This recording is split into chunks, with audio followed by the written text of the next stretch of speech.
Hi friends, నమస్తే. ఈరోజు మనం చరిత్రలో ఒక క్రూర చక్రవర్తి గురించి తెలుసుకుందాం. అతడే ఔరంగజేబ్.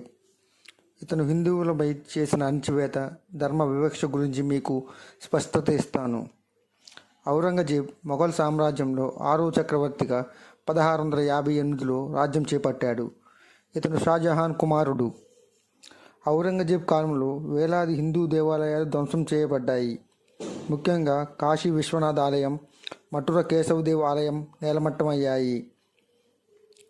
జిజియా పన్ను హిందువులపై చేసిన ఆర్థిక దాడి. హిందువులపై జిజియా పన్ను విధించాడు. ఇది కేవలం హిందువులపై విధించే పన్ను. మరాఠా వీరుడు శివాజీతో ఔరంగజేబ్ కఠినంగా వ్యవహరించాడు. రాజపుత్రులను కూడా అణచివేయడానికి ప్రయత్నించాడు. అధ్యయన కేంద్రాలు, గురుకులాలు కూడా ఔరంగజేబ్ దాడులకు గురయ్యాయి. ధార్మిక గ్రంథాలను అగ్నికి ఆహుతి చేశాడు.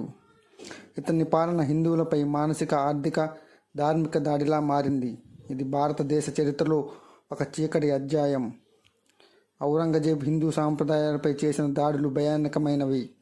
చరిత్ర నుంచి మనం పాఠాలు నేర్చుకొని అందరి మతాలను గౌరవించాలి. ఈ వీడియో మీకు నచ్చినట్లయితే లైక్ చేయండి, షేర్ చేయండి మరియు ఛానల్ సబ్స్క్రైబ్ చేయండి. మరిన్ని వీడియోల కోసం please do subscribe. Thank you.